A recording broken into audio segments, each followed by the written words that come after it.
Staccato and Buen Provecho, everybody. It's your boy Jason, the blogging rapper. Now, at the time of this recording, the MacBook's up to the M3 models. They're professing to be the fastest chipsets in all MacBooks and, of course, all laptops everywhere.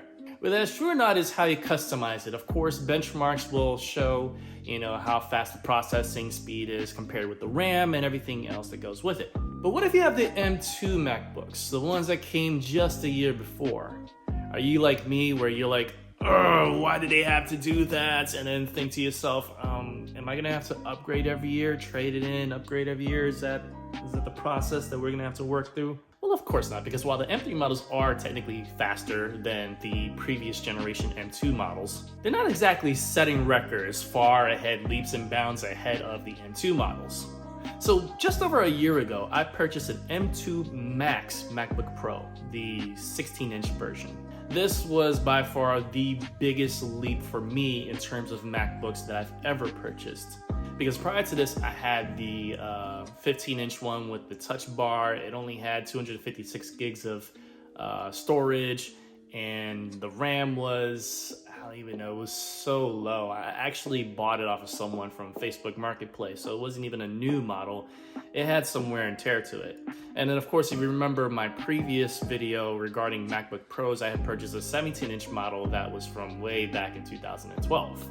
So this is the first MacBook Pro that I had gotten new out of the box since my college days, when I bought the old glossy white MacBook from way back in like 2005. I mean, this was definitely a new experience for me that I wasn't used to. So for me, getting an M2 Max was cutting edge, and it certainly showed. So it kind of makes you think, should you be on an upgrade schedule every year or every couple years, or, that kind of thing, so that you stay in the cutting edge? Well, of course, the answer to that question is based on what are you using your MacBook for. Now, if you are just using it for gaming, typically, gaming on a laptop is best left for something like a PC, like Alienware or something like that. However, Apple is coming a really long way in upgrading their MacBooks to the point where, you can game pretty significantly on a MacBook. You have access to Apple Arcade, which of course is not the same thing as powering up a AAA title that you would see from, a PlayStation or an Xbox, or plugging into your Windows PC. But it's getting real close. And so if you're looking at it from a gaming perspective, then I would say you're getting there. Maybe not exactly there yet, but you're getting pretty close. Now, if you are a content creator, then yeah, of course, this is going to be a significant leap in your content creation tool set. I mean, the current MacBook 2, M2, and M3 models are definitely going to get you to where you need to go. But of course, it depends on the tier that you're going with. Are you going with the baseline model of like the M2 or the M3? Or are you going with sort of the mid-level with the M2 or M3 Pro? Well, for someone like myself, I went with the M2 Max. And, when you compare it to the M3 base model, or if you compare the M2 Max with the M3 Pro, well, the M2 Max actually is ahead of those two chipsets, even though they're the newer generation. Now, where it becomes comparable and actually shows that you're ahead of the game is when you're comparing the M3 Max to the M2 Max.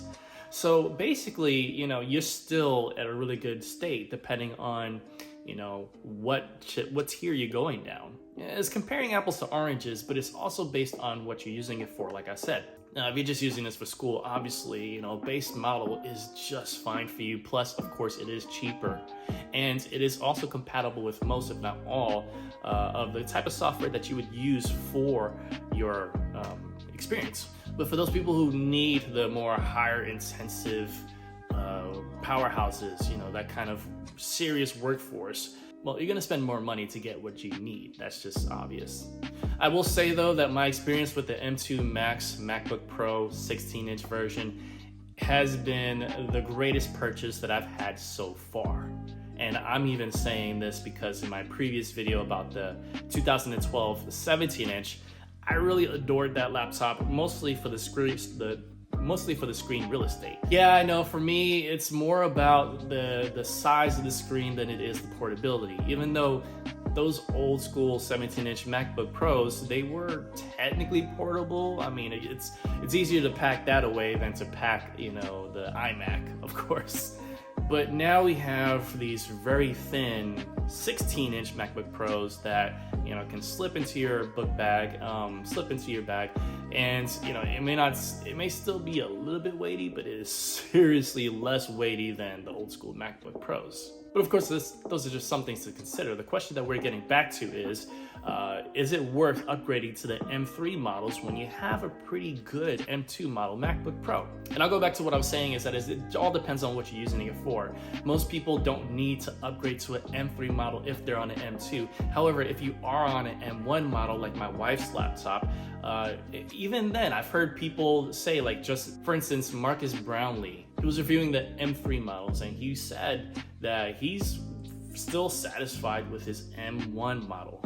I don't know if he has an M1 Max. I think he does. I think it's the Max chipset from the M1 generation. But he was saying that is still doing him well. He skipped the M2 upgrade, and he's even skipping the M3 upgrade, even though he had in his possession to review it. He decided he's still getting the most power out of his M1 model. And this is a guy that has content creation as his full-time job. So if you're happy with your laptop, even though it's M1 versus M3, even if it's M2 versus M3, and when it becomes M4 and M5, if you're happy with your laptop and it's still the workhorse that you need it to be, then all the numbers in the world isn't gonna add up to much, because it all depends on your experience. Oh, sure, it would be nice to say, well, I got the latest version. And if you're doing it for bragging rights, then you may have to get used to spending thousands of dollars every year just to make sure that you got the latest one. Most people can't afford that. Most people think that's lunacy. But if you're just looking for something that has that power, has that oomph, then really you can't go wrong with any one of these MacBooks. I mean, from M1 to M3, they're all really decent, all really good. And depending on the tier, depending on the actual chipset and everything else that you put into that laptop, you can get an incredible experience that can last you several years, not just one. Your investment in your laptop should be an investment that lasts you for the long term and not just the very short term. As long as you take care of it, you should be in good shape. Well, I hope that answers your question about the MacBook M2 versus the M3 model. What did you think of it? Are you with the M2? Do you have an M3, or are you laid back in the M1 generation? And if you are, nothing wrong with that. M1's still kicking butt to this very day. And I'd like you to kick butt on that thumb up button. Just go ahead and give me a like. Also, give me a subscribe so you can stay updated on future videos. And I will see y'all next time. It's your boy Jason, Blogging Rapper. Much love, God bless, and as has always been, peace.